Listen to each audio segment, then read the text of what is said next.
T'élevons, oh, nous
ce matin et nous te disons merci pour l'occasion merveilleuse que tu nous donnes d'être en ce lieu pour te célébrer, pour t'adorer.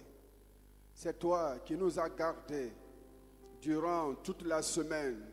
C'est toi qui as disposé toutes choses afin que nous soyons ici en ce moment précis. Merci pour la victoire que tu as remportée dans tous les combats, Seigneur notre Dieu.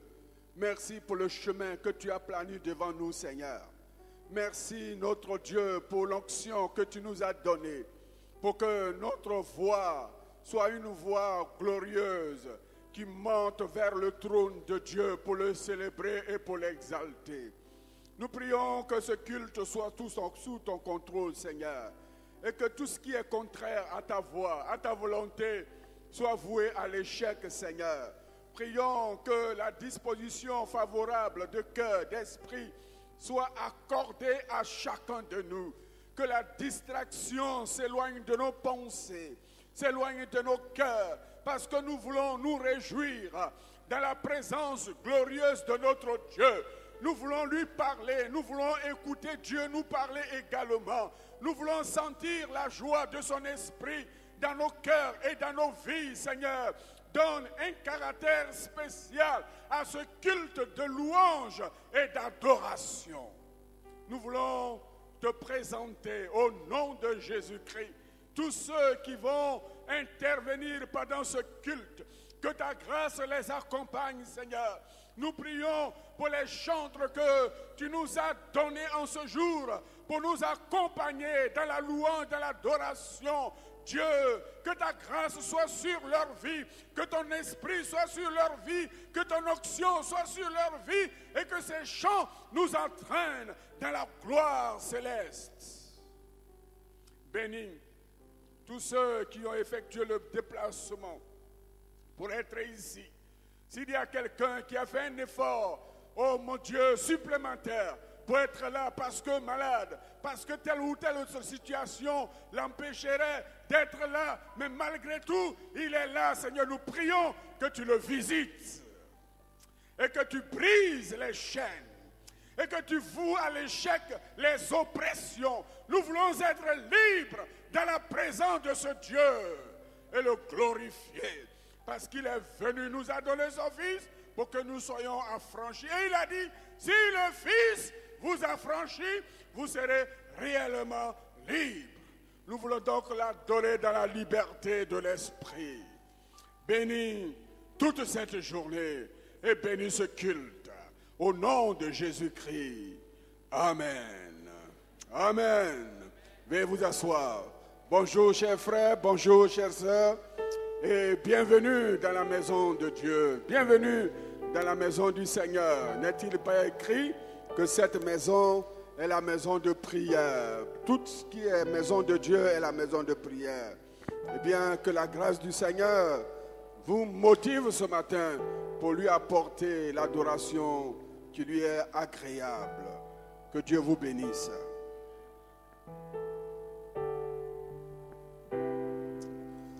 Jésus, ce matin nous voulons t'adorer. Toi qui es digne d'être célébré, d'être magnifié. Ce matin nous voulons être reconnaissants du sacrifice à la croix. Toi qui as tout payé pour que ce matin nous puissions avoir accès au sein des saints. Nous voulons, Seigneur Dieu, t'adorer. Alléluia. Merci pour la croix, Seigneur. Merci pour le prix payé. Tu as pris ma honte sur toi et par amour tu m'as donné ta grâce. Merci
Merci pour la croix, c'est pour le prix payé.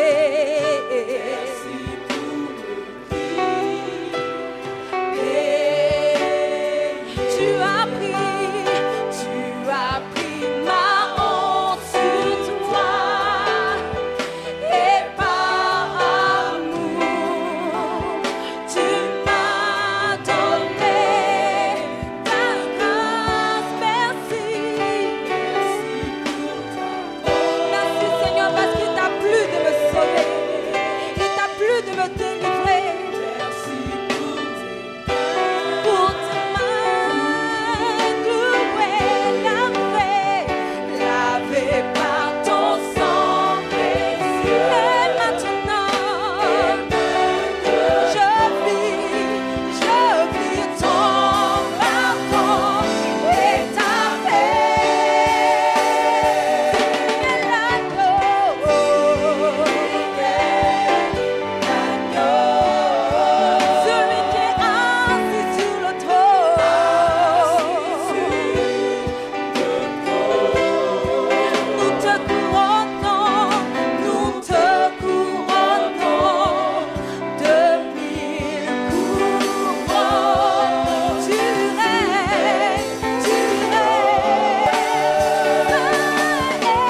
l'oméga, le commencement et la fin de toutes choses. Commencement et fin. Céleste Trinité. Dieu en éternité.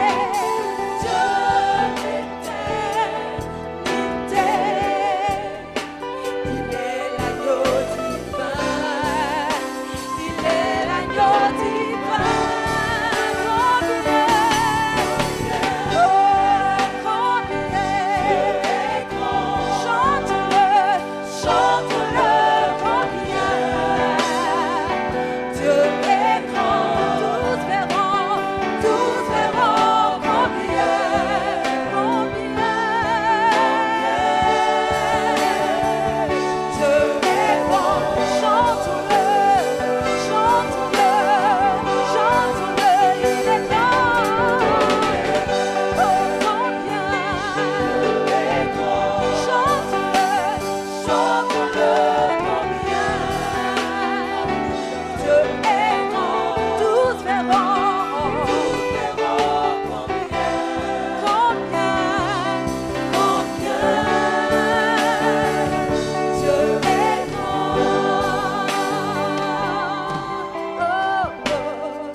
Alléluia.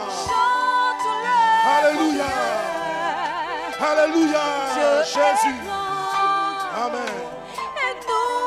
Oh, Jesus. Combien Amen. Dieu est grand. Alléluia. Chante-le, chante-le. Amen. Combien Dieu est grand. Chante-le, chante-le. Combien Dieu est grand. Et tous verront combien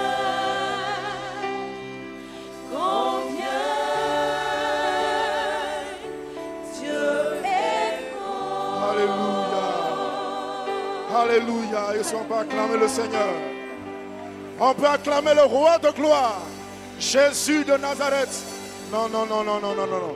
Je dis, est-ce qu'on peut acclamer Jésus de Nazareth? Alléluia. Alléluia. Alléluia.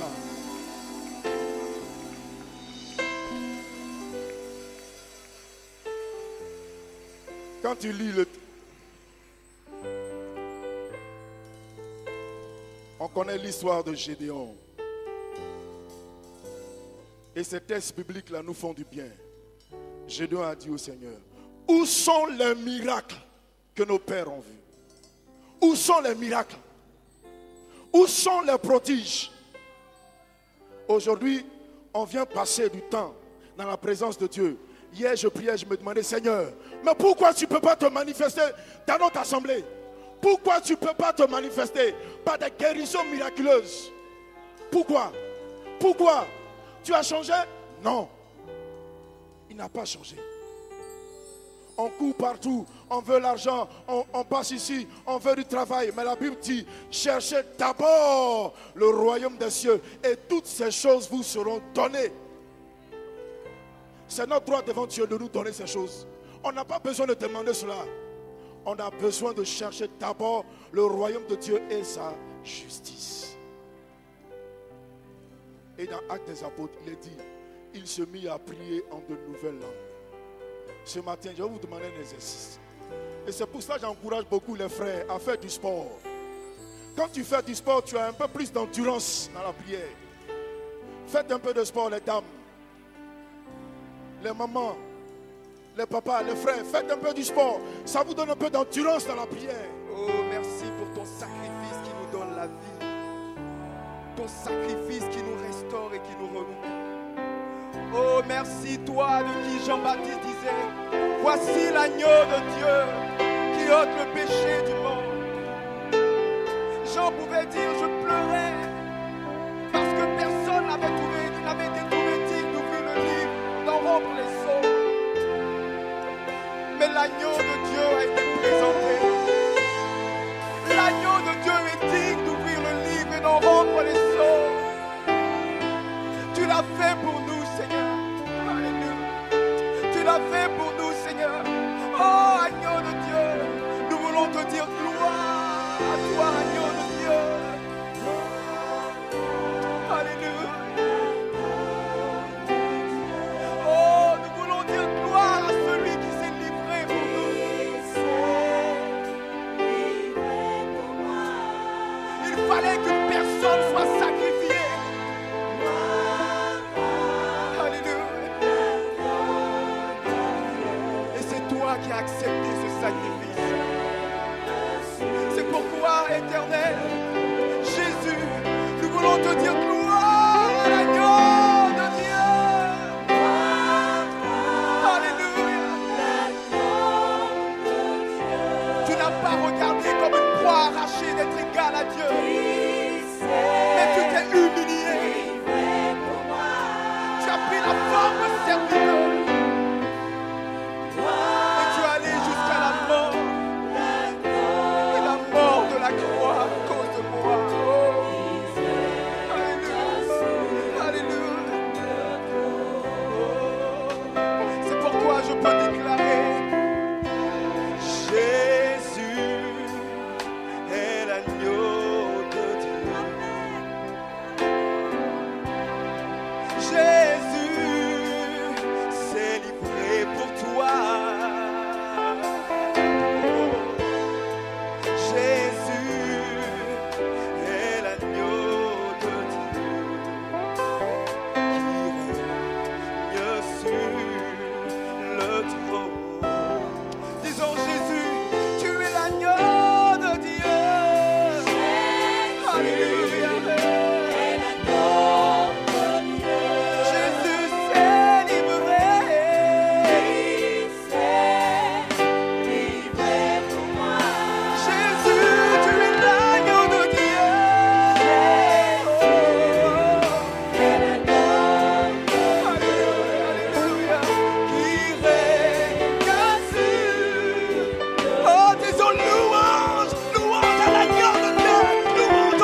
toi qui t'es livré pour moi. Je t'aime, agneau de Dieu. Tu règnes sur le trône. Disons, je t'aime, oh je t'aime, agneau de Dieu. Oh, je t'aime, toi qui t'es donné. Oh, toi qui t'es livré pour moi. Alléluia. Oh, dis-lui je t'aime, mon ami fidèle. Je t'aime, mon rocher. Toi qui t'es livré. Alléluia. C'est pourquoi je déclare, digne es-tu, agneau de Dieu. Digne es-tu, agneau de Dieu. Digne es-tu, agneau de Dieu. Digne es-tu, agneau de Dieu. Digne es-tu, agneau de Dieu.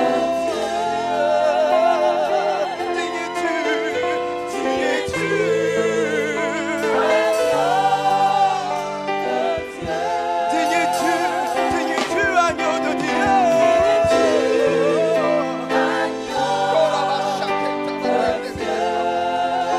Digne es-tu, agneau de Dieu.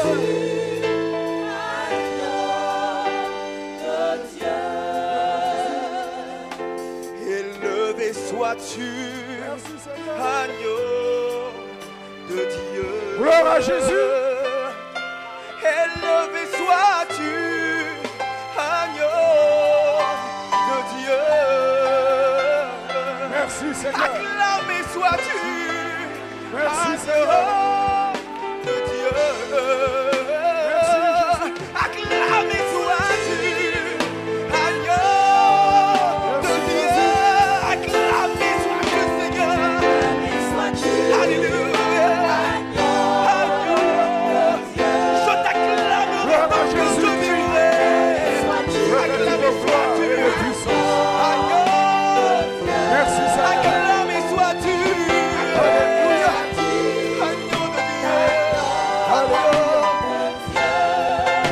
Tous les anges Merci, ensemble, Seigneur. tous les anges ensemble acclament la puissance de ton Seigneur. Disons Dieu de gloire. Merci Seigneur. Je t'adore. Alléluia. Ton nom.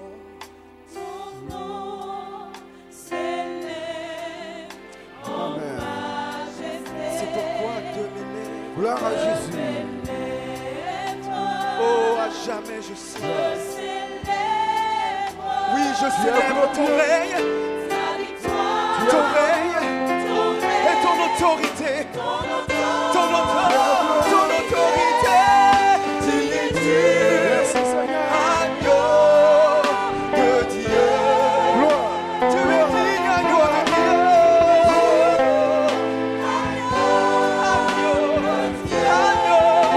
Agneau, tu es digne. Amen. Agneau, Alléluia. digne es-tu, agneau de Dieu. Digne es-tu, agneau de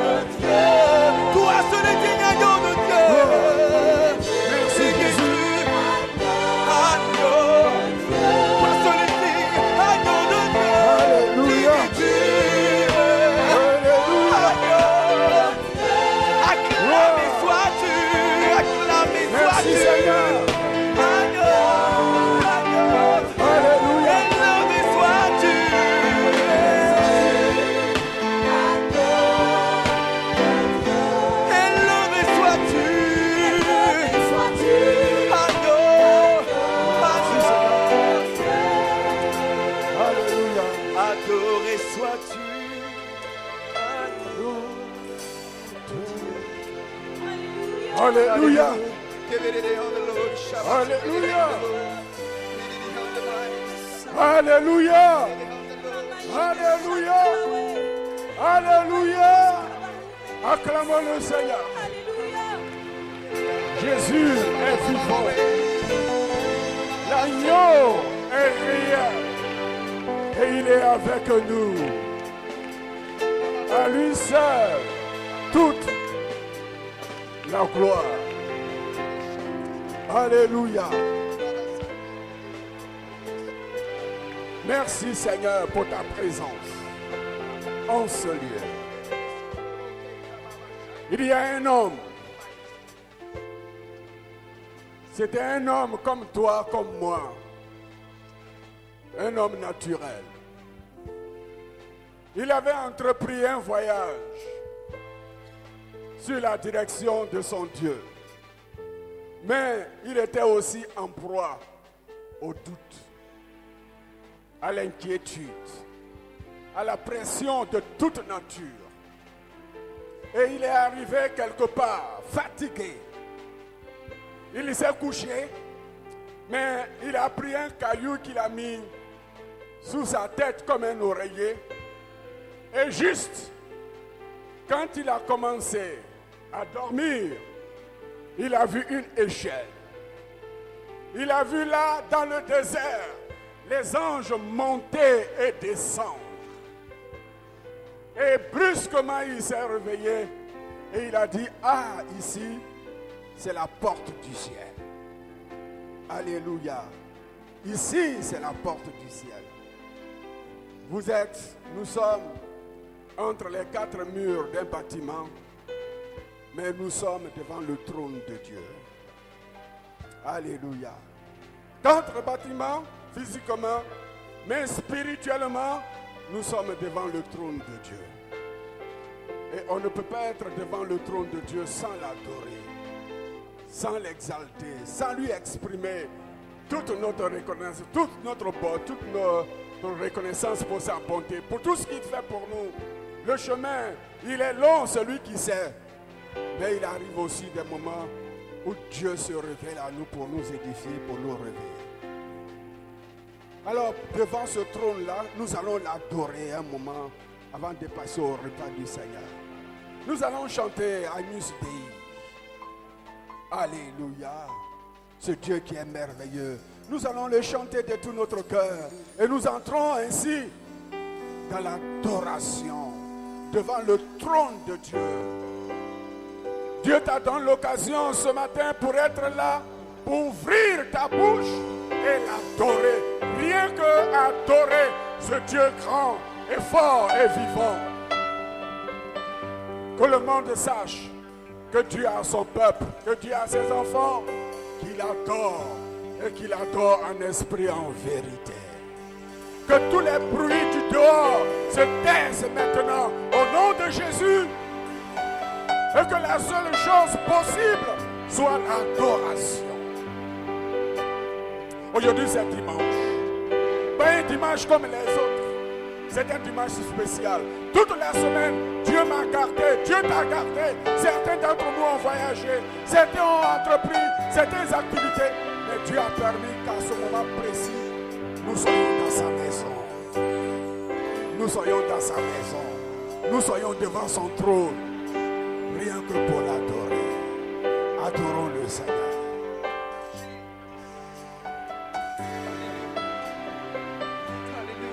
Le Seigneur, le Dieu du ciel et de la terre. Que le peuple l'adore. Que la servante de Dieu l'adore. Que le serviteur de Dieu l'adore. Nous sommes devant le trône. Comme Jacob se trouvait à la porte du ciel. Ne laisse pas la distraction, l'oppression, tout ce que vous avez attendu vous empêcher d'adorer ce grand Dieu plein d'amour. Alléluia. Alléluia. Nous t'adorons.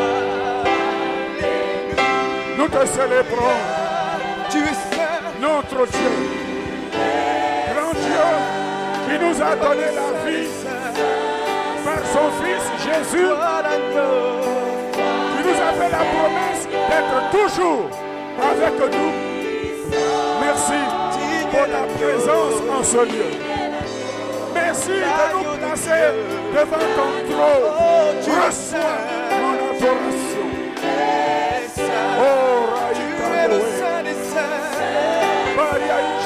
Toi le Seigneur, le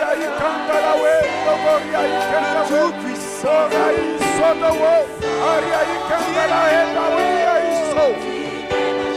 ah oui, l'agneau de Dieu. Amen. Alléluia. Alléluia. Que le peuple s'écrie Alléluia au ressuscité. Alléluia. Alléluia. À Dieu la gloire. Adorons le Seigneur. L'Éternel. Il règne toujours. Alléluia. Alléluia. Il règne sur ma vie. Il règne sur ta vie. Il règne sur nos maisons. Alléluia. Il règne. À lui la gloire. L'Éternel. Qu'il soit célébré. Alléluia. Qu'il soit adoré.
Je vois des gens à genoux. Je vois des gens qui se prosternent. Entrons dans l'adoration. Adore ton Dieu. Si tu veux te coucher, sens-toi libre. Si tu veux marcher, sens-toi libre. Mais à ce moment, donnons juste 1 minute d'adoration intense. Raison pour laquelle nous sommes ici. Adorons ce Dieu. Ensemble. Nous t'adorons notre Dieu. Nul n'est semblable à toi dans le ciel et sur la terre. Merci pour la vie que tu nous as donnée par ton Fils bien-aimé Jésus. Merci pour la protection dont tu nous assures chaque jour. Merci Seigneur, toi qui écoutes nos prières et qui nous exauces. Merci, toi qui nous délivres du filet de l'oiseleur. Merci, toi qui nous donnes la paix, même dans le tourment, de l'agitation des choses, de la vie, tu nous donnes la paix. Merci, mon Dieu, pour la victoire que tu nous donnes chaque jour. Merci, Seigneur, pour le ciel que tu m'as promis, pour le ciel que tu m'as donné. Merci d'avoir fait de moi le citoyen de ton royaume. Alléluia. Gloire à ce Dieu merveilleux Amen. qui n'a point son semblable. Amen. Nul n'est égal à l'Éternel, le Dieu d'Israël, le Dieu des enfants de Dieu. Alléluia. Amen. Mon âme te loue, mon âme te célèbre. Amen. Oh, ma bouche proclame ta louange, Seigneur. Béni sois-tu. Amen. Merci, Seigneur, Amen. pour ton Église Amen. que tu tiens dans ta main. Amen. Merci de veiller sur la vie de Amen. tes enfants. Amen. Merci, Seigneur, pour la confusion grande et énorme qui est réservée à tous ceux qui s'opposent à ta parole. Amen. Alléluia. Gloire à notre Dieu. Amen. Gloire au Dieu d'Israël. Amen. Merci, notre Dieu, Amen. pour ta présence en ce lieu. Merci Amen. pour le Saint-Esprit que tu nous as donné. Alléluia. Amen. Merci pour ton esprit Amen. que tu nous as donné. Amen. Pour que nous puissions marcher par l'esprit. Amen. Pour que nous puissions vivre Amen. par l'esprit. Pour que nous puissions t'adorer par l'esprit. Amen. À toi toute la gloire. Amen. Béni soit ce Dieu merveilleux, Amen. ce Dieu glorieux. Oh Dieu, qu'il est merveilleux de sentir ta présence. Amen. Merci de me donner l'occasion de sentir ta présence en ce lieu. Amen. Gloire à toi. Alléluia. Tu descends et tu nous revêts de ta gloire, de ton amour et de ta fidélité. Qu'il est beau de t'adorer. Alléluia. Merci, mon Dieu. Merci, Seigneur. Gloire à celui qui revient bientôt. Alléluia. Je veux n'être qu'à toi, Jésus. Alléluia. Gloire. Alléluia. Merci, Seigneur.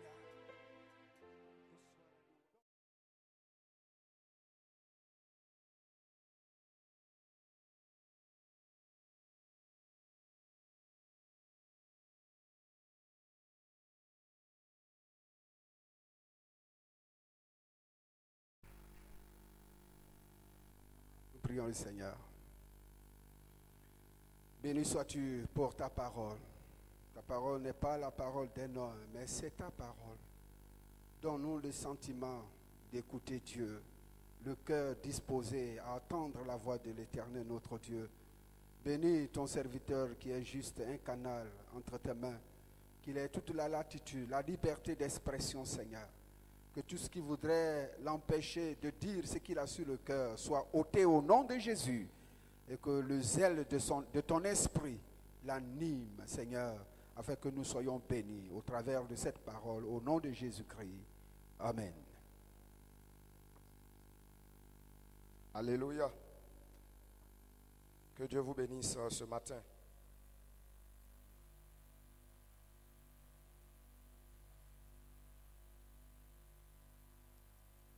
Je voudrais dire merci au pasteur principal de cette assemblée, lui qui me donne l'opportunité ce matin de prendre la parole pour exposer le besoin au niveau de la mission intérieure, notamment dans la ville de Korogo.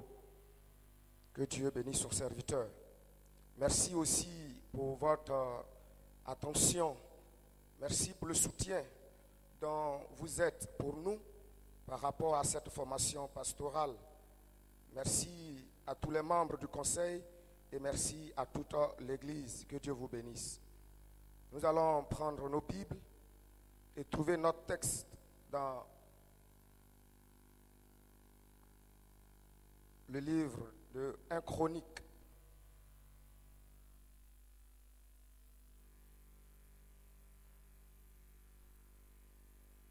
Chronique chapitre 11.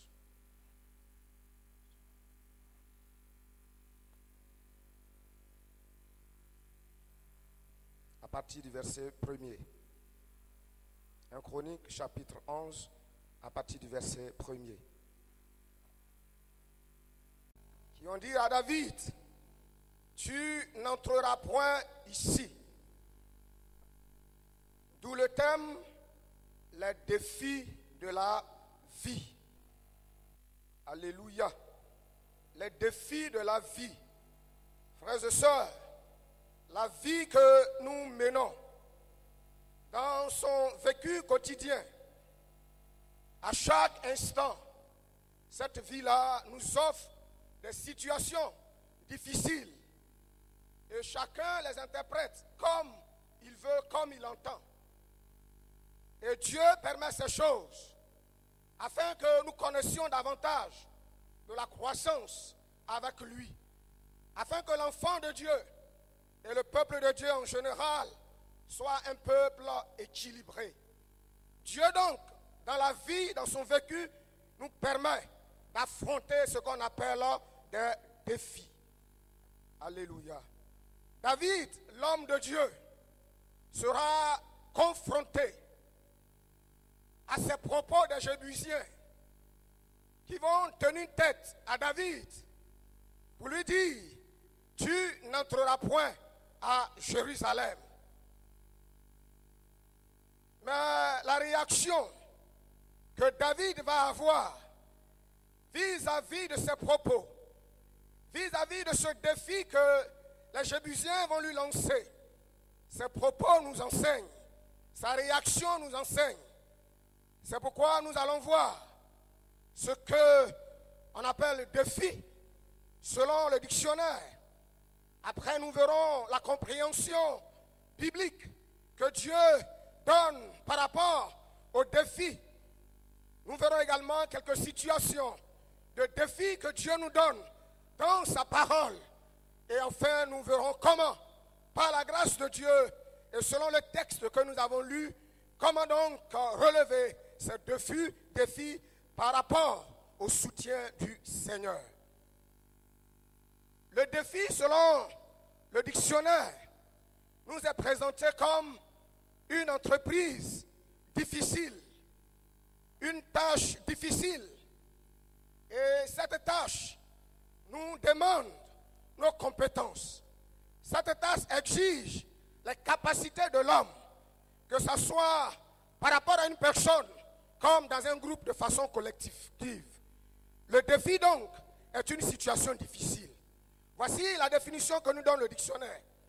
Mais dans la parole de Dieu, selon la compréhension du Seigneur, nous voyons trois types, ou du moins trois aspects, selon la compréhension de Dieu, par rapport à un défi. Le défi se présente comme une épreuve, une situation difficile par rapport à notre marche, par rapport à l'évolution, par rapport à ce que nous voulons faire. Le défi se présente ainsi comme une situation d'épreuve. Mais aussi ce que nous voulons dire concernant le deuxième aspect, la deuxième compréhension biblique du défi, c'est que le défi, Dieu le permet. Dieu donne, Dieu met devant son peuple, devant chacun de nous, une situation difficile pour tester en effet notre compétence, pour tester nos dons, pour tester nos talents, pour tester nos capacités. Et en testant ces capacités, nous verrons qu'à la suite de ce défi, nous aurons quelque chose qu'on appelle la foi. Notre foi en Dieu sera régaillardie. Notre foi en la personne de Dieu sera fortifiée. Dieu permet donc le défi pour susciter et pour faire naître la foi dans la vie de chacun de nous et dans la vie de son peuple. Et la troisième compréhension, nous voyons que lorsque Dieu permet un défi, ce qu'il veut atteindre, c'est de manifester tout simplement sa gloire. Dieu permet le défi, Dieu met la situation difficile devant nous, devant son peuple, pour qu'en fait, on le comprenne qu'étant le Dieu tout-puissant, capable de relever les défis, qui n'est pas limité par les situations que nous voyons, qui n'est pas limité par les choses qui nous paraissent impossibles. Dieu donc permet les défis pour faire éclater sa gloire, pour signaler sa présence, afin que tout le monde sache, afin que les uns et les autres disent, l'Éternel est Dieu, l'Éternel est tout-puissant. Voici ce que Dieu veut atteindre comme objectif en permettant un défi dans la vie de l'homme.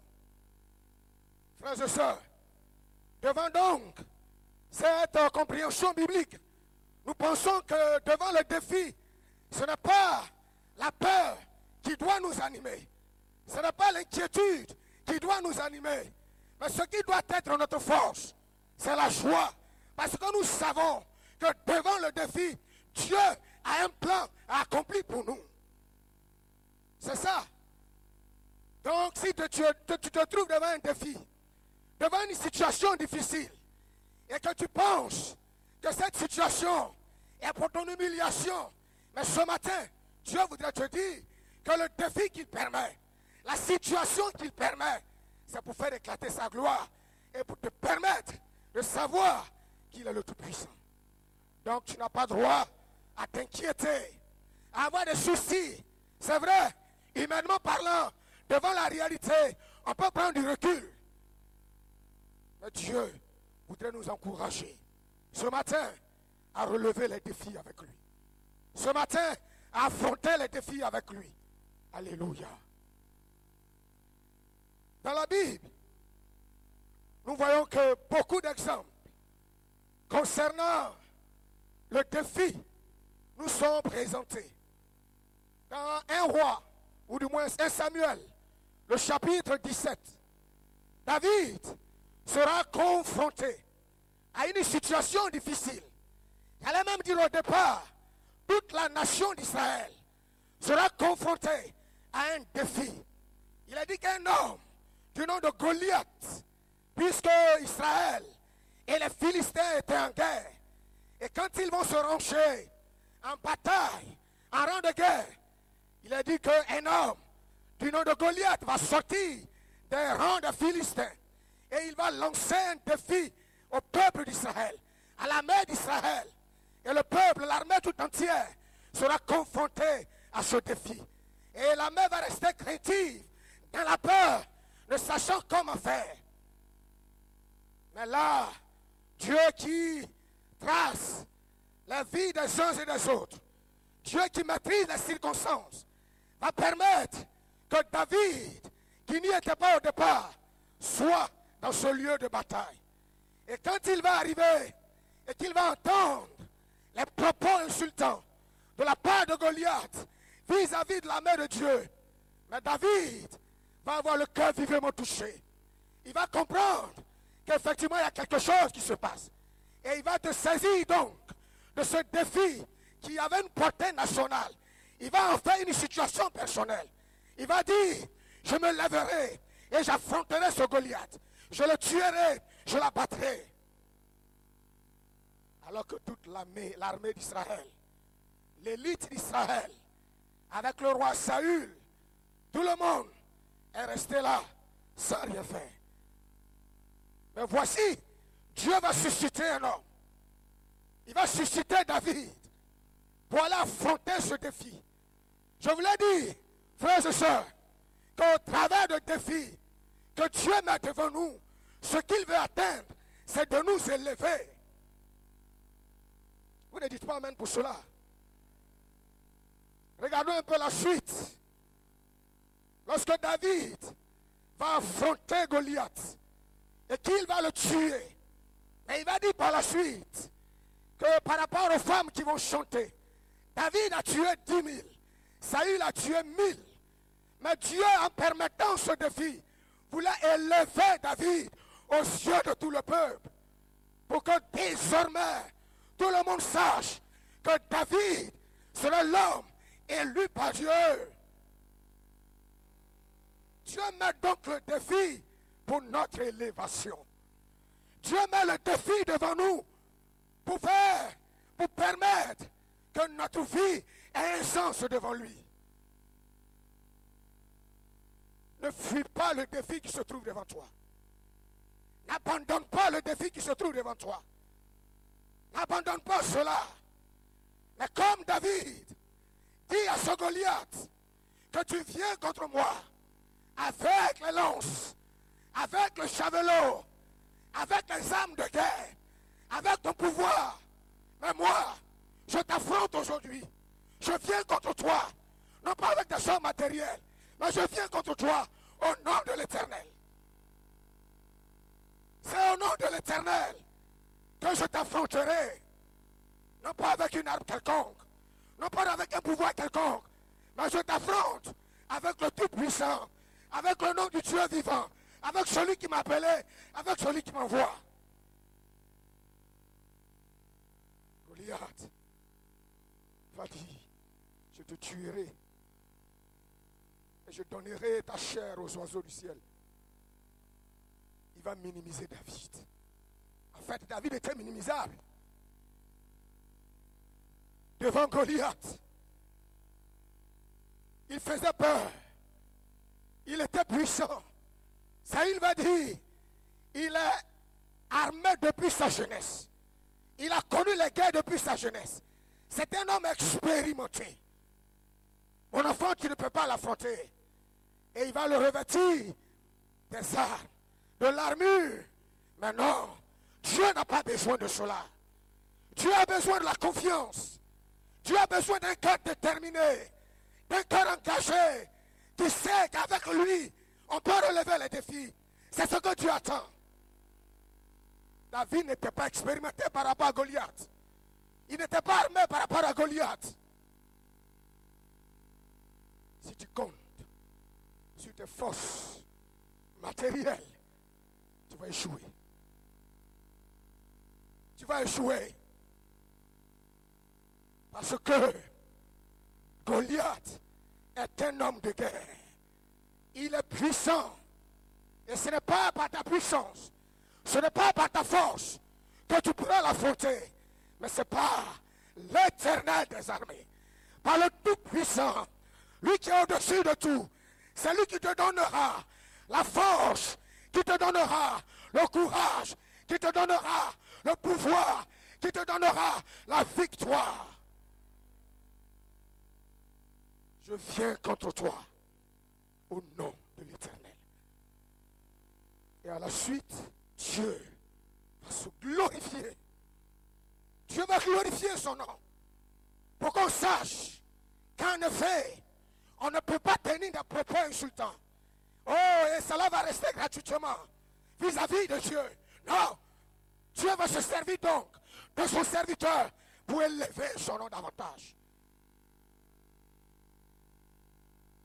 Saisis donc le défi qui se trouve devant toi comme une occasion de bénédiction, comme une situation de bénédiction, que Dieu veut se servir pour te lever et pour te donner ce qu'il faut, la victoire. Nous voyons ce même David devant les propos des Jébusiens. Il ne va pas paniquer. Il ne va pas dire à la main, retournons-nous. Il ne va pas abandonner. Mais tout simplement, David va confesser la victoire. Il va dire, quiconque battra les premiers, ces Jébusiens, sera chef et prince. Parce que David savait que la victoire était de son côté. Pourquoi? Parce que David marchait, non pas sur les recommandations d'un homme. David s'est orienté à Jérusalem, non pas sur sa propre conviction, mais parce que Dieu lui a dit, va, règne sur mon peuple. Et selon l'ordre de Dieu, David va aller et il va conquérir Jérusalem. Et Joab, qui a saisi cette parole, il va s'engager. Et lui aussi, devant un tel défi, il sera maintenant chef et prince. Il sera élevé, puisqu'il va s'engager dans la bataille. Devant le défi, il va en faire une affaire personnelle.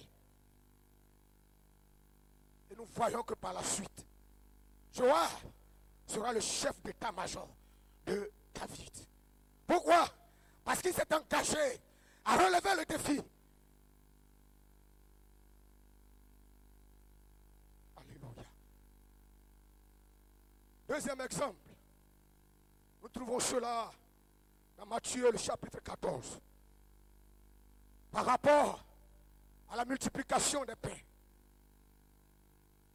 Il a dit Jésus va s'en aller avec ses disciples. Et quand ils vont arriver dans ce lieu désert, et c'est pendant que le jour tombait sur son déclin, la nuit presque, et la foule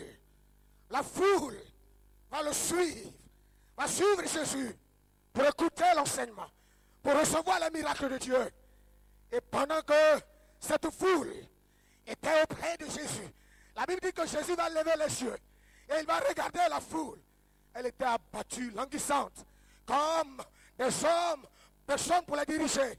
Une foule sans personne pour les diriger. Et Jésus va s'adresser tout simplement à ses disciples. Il va leur dire, donnez-leur vous-même à manger. Voici un défi qui se présente. Dans une situation déserte, et en plus, nous tombons vers la nuit. Les disciples vont dire à Jésus, ce que tu nous demandes est impossible. Nous ne pouvons pas réaliser cela. Regarde la foule et regarde-nous. Quelle est notre possession? Qu'est-ce que nous avons pour pouvoir nourrir ce peuple? Et si même nous disons que nous irons dans un village voisin pour en acheter de quoi manger, c'est impossible. Nous n'avons pas l'argent. Et regarde le lieu, il est désert. Jésus va le dire. Donnez-leur vous-même à manger. C'est un défi devant lequel les disciples vont se trouver. Et ils vont dire à Jésus, nous avons 5 pains et 2 poissons. 5 pains et 2 poissons. Mais qu'est-ce que 5 pains et 2 poissons peuvent en réalité faire? Ça ne peut même pas nourrir les disciples. À plus forte raison, cette foule, au-delà de 5000 membres. Mais Jean va préciser cela, que Jésus, en leur disant ceci, il voulait les éprouver. Il voulait prouver leur foi. Parce que certainement, jusque-là, ils n'ont pas encore saisi cette autre dimension de la personne de Jésus. Celui qu'ils professent être leur maître, ils n'ont pas encore saisi cela. Mais Jésus, pour se révéler à eux, pour faire connaître que lui, il est au-dessus de tout, que la nature ne peut pas le limiter, il va leur dire, apportez-moi cela. Apportez les 5 pains et les 2 poissons. Et vous verrez ce que je ferai avec. Frère, Dieu nous met devant le défi de la libéralité. Dieu sait qu'on a des besoins, qu'on a des réalités. Peut-être que je n'ai pas encore payé mon courant, ma facture de ce d'ici, mon loyer, mes enfants. Il y a toutes sortes de réalités qui sont devant nous. Et toi, Jésus, tu me dis, apporte tes 2 poissons et tes 5 pains. Jésus veut te mettre devant le défi de la libéralité. Ce n'est pas une mince affaire. Donner le peu qu'on a. Ce n'est pas tout le monde qui comprend cela. Mais ce matin, Dieu veut t'amener à comprendre que s'il permet donc ce défi, s'il te dit d'exercer la libéralité, c'est qu'il veut te bénir en retour. Il veut te faire comprendre que tu ne vivras pas de tes 5 pains et tes 2 poissons. Mais tu vivras de ce que lui Dieu donnera. C'est ce qui sera la source de joie pour toi. apporté les 5 pains et les 2 poissons. Et les 5 pains et 2 poissons vont servir à une grande utilité. Toute la foule va manger. Toute la foule va se servir. Et la Bible précise même qu'il y a encore 12 paniers de reste. S'il gardait les 2 poissons et 5 pains, il n'aura pas eu de reste. Il n'aura pas eu de miracle. Peut-être même ça n'allait pas leur suffire. Mais comme ils ont accepté de donner à celui qui est capable de permettre que cela se multiplie, comme ils ont accepté cela, de donner, ils ont accepté d'obéir à la parole de Dieu. Et leur don, le peu qu'ils avaient, cela va servir à une grande utilité. Et le nom de Dieu sera glorifié. Les disciples même vont découvrir encore une autre facette, oui, de la personne de Jésus. Ils vont découvrir que celui qu'ils pensaient connaître, ce n'est pas le cas. Mais tu vois Dieu à l'œuvre dans ta vie. Veux-tu voir Dieu multiplier le pain que tu as? Accepte de donner cela à Dieu, afin qu'il permette que cela serve pour l'avancement de son œuvre. Amen. Amen. Amen. C'est un défi. Et nous sommes appelés à réaliser, à relever ce défi. Regardez les disciples. Ils vont relever ce défi, non pas par eux-mêmes, mais en passant par le Seigneur. Le 3e exemple que j'ai relevé se trouve dans Exodus, le chapitre 4. Le peuple de Dieu, Israël, revenu de la captivité, ils vont réaliser quelque chose. Non pas un lieu où dormir, non pas de quoi se vertir, mais ils vont réaliser un élément fondamental, un besoin fondamental. Quel est ce besoin? Je vous écoute. Quel est le besoin que le peuple de Dieu va réaliser? Peuple de Dieu, aidez-moi. Quel est le besoin que le peuple de Dieu va voir?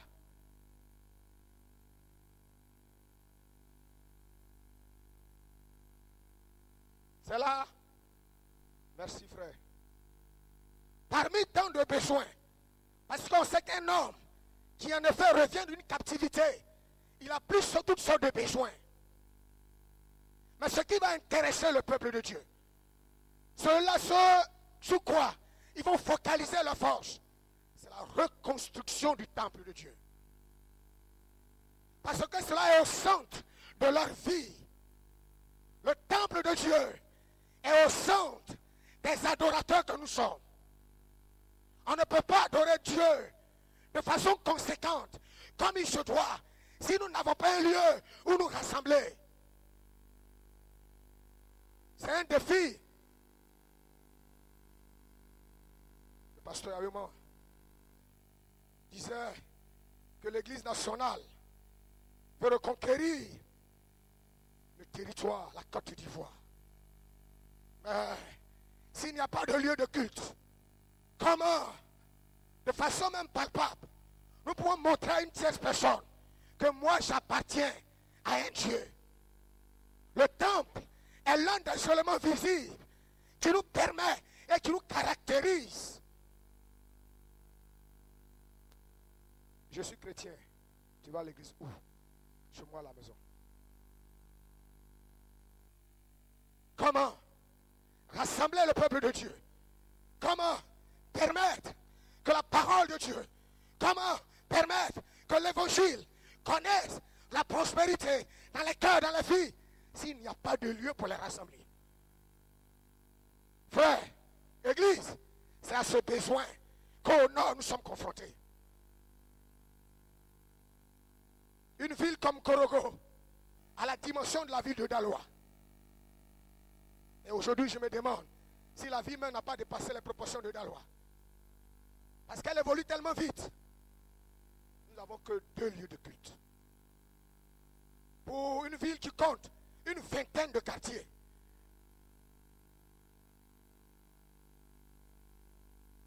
C'est impossible. Et je suis venu, j'ai soumis ce besoin au pasteur. Quand lui aussi, son cœur bat pour l'œuvre, il m'a encouragé. À chaque fois, il m'encourage. Il dit oui, nous allons t'aider. Et cela me réconfortait. Parce que quand tu es devant un tel défi et que tu n'as pas d'appui, c'est difficile. Mais je comptais toujours sur l'Éternel. Je comptais toujours sur Dieu. Lui qui m'envoyait là-bas pour rassembler des hommes, pour rassembler des femmes, et le louer, le célébrer. Mais je dis, Seigneur, où nous allons te célébrer? Pour l'heure, nous le faisons dans le salon où nous sommes. Mais il se trouve que le salon devient exigu.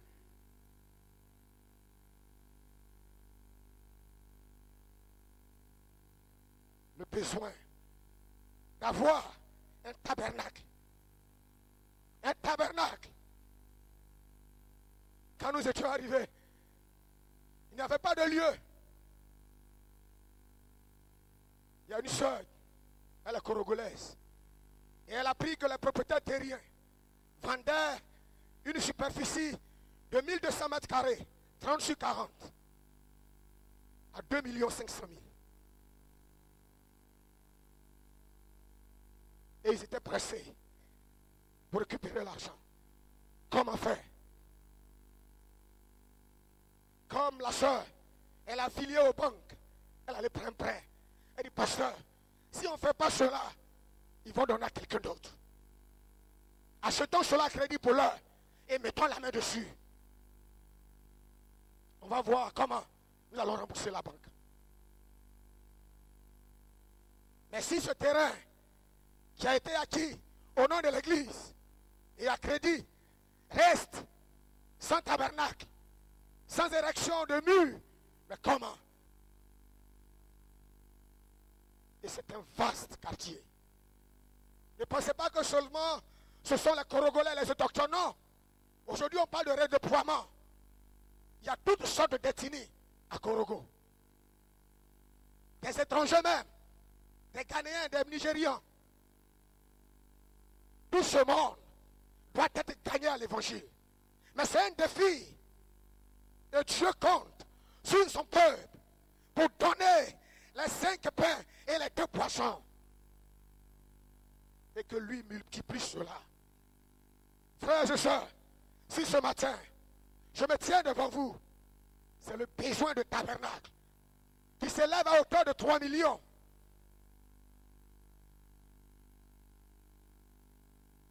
Ajoutez à cela l'acquisition du terrain.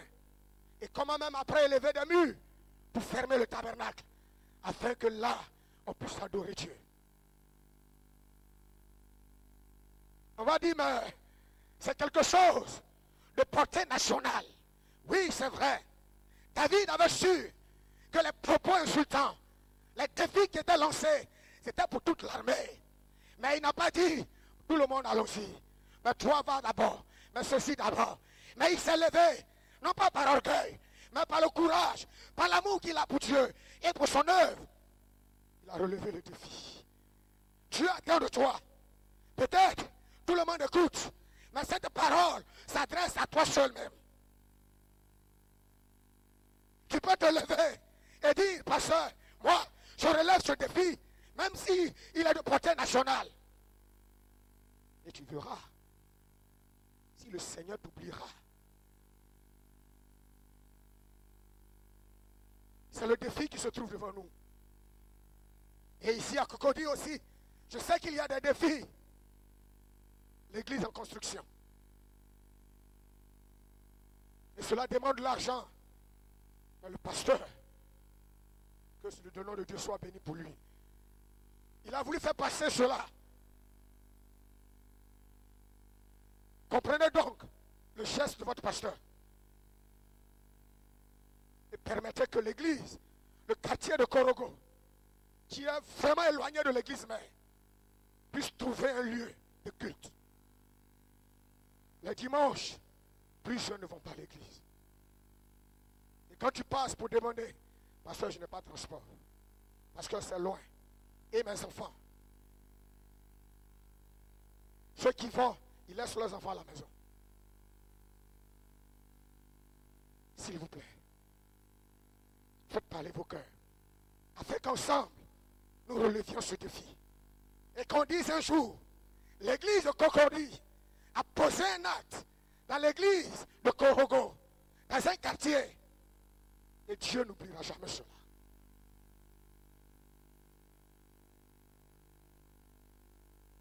Amen. Voulons-nous relever ces défis? Comment peut-on relever les défis? Par la grâce du Seigneur. Le texte de 1 Chronique 11 nous dit que David était allé à Jérusalem selon les recommandations de Dieu, sur la base de la parole de Dieu. Si nous voulons relever les défis, tels qu'ils soient, et qui se présentent devant nous, nous sommes tenus d'être dans la parole de Dieu. Il faut que les défis qui se trouvent devant nous, nous les relevions, nous les abordions par la parole de Dieu. Dieu agit toujours dans le cadre de sa volonté, de sa révélation. Un défi qui n'est pas dans le cadre de la parole de Dieu, de la volonté de Dieu, ne compte pas sur le Seigneur pour le relever. Mais si c'est Dieu qui t'a dit, fais ceci, fais cela, frère, je voudrais t'encourager à ne pas avoir peur. Mais selon la parole de Dieu, engage-toi. David s'est engagé à prendre Jérusalem sur la base de la parole de Dieu. Le deuxième élément, si nous nous engageons selon la volonté de Dieu, il faut que nous nous assurons de la présence de Dieu avec nous. Parce que Dieu était avec David. Et quand nous lisons la parole, tous les héros, ceux qui ont relevé de grands défis, c'était des gens qui ont compris le sens de la présence de Dieu. Ils se sont toujours assurés cette présence. Si Dieu est avec nous, alléluia, qui sera contre nous? Si Dieu est avec toi dans ce combat, qui sera contre toi? Il dit avec Dieu, non pas avec un homme, mais avec Dieu, nous ferons des exploits. Nous écraserons nos ennemis. Avec l'Éternel. Il est dit que la grandeur, la popularité de David était manifestée, évidente. Pourquoi? Parce que Dieu est avec lui. Il faut que Dieu soit avec toi pour pouvoir relever les défis. Sans Dieu, on ne peut pas avoir de victoire. La victoire est avec notre Dieu. Et c'est avec lui que nous expérimenterons la victoire, le succès. Amen. Amen. Rassurons-nous donc de la présence de Dieu au quotidien à nos côtés. Il faut que nous soyons toujours dans la présence de Dieu. Parce que ce n'est pas une armée qui sauve le roi. Ce n'est pas le héros qui délivre l'homme de la souffrance, de la bataille. Mais il a dit que c'est l'Éternel. C'est lui qui le fait. Assurons-nous, frères, de cette présence. Et nous ferons la gloire de Dieu. Dieu signalera sa présence. Dieu manifestera sa présence. À telle enseigne que même les incrédules diront leur Dieu est fort. Leur Dieu est fort. Leur Dieu est le plus puissant. Leur Dieu est le plus puissant. Nous avons pensé qu'il n'était pas Dieu. Mais maintenant, nous voyons qu'il est l'Éternel. Et Dieu veut compter sur toi pour que son nom soit glorifié. Dieu veut compter sur toi pour que son nom soit élevé. Es-tu prêt? Es-tu prêt? L'autre élément, le troisième que nous devons avoir pour pouvoir relever les défis, nous devons avoir une totale confiance en l'Éternel. David, il va affronter Goliath parce qu'il savait qu'il avait confiance en ce Dieu et qu'il était capable. Quand nous voyons l'un des objectifs que l'auteur des Chroniques veut atteindre en écrivant ces choses aux enfants revenus de la captivité, il veut leur montrer comment le père ont marché dans la confiance avec Dieu. Pour dire que le succès se trouve dans la confiance de Dieu. Et Isaïe va le dire, c'est dans le calme, la tranquillité que se trouve votre force. C'est dans la confiance en l'Éternel que vous aurez le succès. Et non pas en vous alliant aux Égyptiens, non pas en cherchant du secours à gauche, à droite. Non, mais c'est dans la totale confiance dans le nom de Dieu. Et le dernier élément, David va affronter le défi. Frère, nous sommes appelés à affronter les défis et non pas reculer, et non pas abandonner, non pas tenir toutes sortes de raisonnements. Il y en a. Si on veut raisonner, on n'en finira jamais. Mais ce que Dieu nous demande, c'est d'affronter le défi qu'il met devant nous.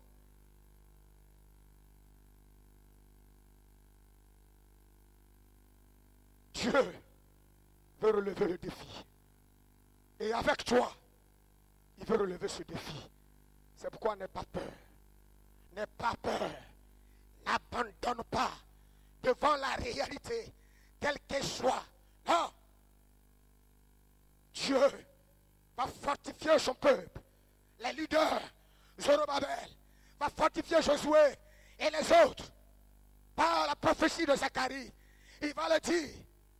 Ce n'est ni par la force, ni par la puissance, mais c'est par l'Esprit de Dieu. Et cette montagne qui se trouve, cet obstacle qui se trouve, ce défi qui se trouve devant Zorobabel, cet obstacle sera aplani. Et il dit, posera la pierre principale, grâce sur grâce, au milieu des acclamations. Et nous savons comment les travaux, après plusieurs interruptions, ont été achevés. Parce que le peuple, avec Dieu, avec eux, ils avaient confiance en Dieu. Ils agissaient selon l'ordre de Dieu. Et ils ont affronté les défis. Et les ennemis internes, comme les ennemis externes, ils les ont affrontés avec le Seigneur. Amen. Alléluia. Gloire à toi, Seigneur. Au nom de Jésus. Merci, Seigneur, pour ta grâce. Merci pour ton soutien. Merci parce que c'est avec toi que nous voulons relever les défis. C'est avec toi que nous voulons affronter ces défis. Oh Dieu vivant, tu nous donnes le mandat d'aller partout, proclamer la bonne nouvelle, annoncer la bonne nouvelle et faire des nations des disciples. Mais Seigneur, tu vois les défis qui se trouvent au plan national, dressés devant nous, Seigneur. Oh, nous avons besoin de ton soutien, de ta grâce, afin de relever ces défis pour la gloire de ton nom. Merci et sois béni. Au nom de Jésus. Amen. Je vais laisser la place au pasteur principal. Gloire te soit rendue, le maître des cieux et de la terre. C'est lui qui donne le souffle de vie et qui nous donne, Seigneur, chaque jour de manifester notre reconnaissance. C'est vrai, chaque jour, tu nous donnes l'occasion de te dire merci dans nos maisons, dans nos bureaux, partout où nous sommes, Seigneur, nous t'exprimons notre joie, notre reconnaissance et notre attachement. Mais ce jour a été un jour solennel où tous tes enfants se sont réunis, Seigneur, pour t'adresser leur reconnaissance et leur action de grâce. Merci pour ce culte que tu as conduit du début jusqu'à la fin. Nous avons senti la présence du Saint-Esprit. Nos cœurs ont été réjouis, Seigneur. Ta parole est venue pour nous édifier davantage, ô Dieu. Et nous t'avons apporté, Seigneur, ô Dieu, notre reconnaissance à travers nos biens. Merci pour la scène autour de laquelle nous sommes retrouvés pour partager la communion fraternelle. Merci pour ce jour béni que tu nous as accordé. Père, nous allons nous séparer. Nous prions que ton Esprit Saint soit avec nous. Dans tous nos déplacements, Seigneur, pour ceux qui vont voyager, Seigneur, dans nos activités professionnelles, dans nos foyers, etc. Nous prions que ta présence soit effective, que le Saint-Esprit soit à nos côtés. Toi, le Dieu, dont le nom est Jéhovah Shammah, l'Éternel qui se tient près de son peuple. Merci de nous accompagner et de rester avec nous toute la semaine, au nom puissant de Jésus.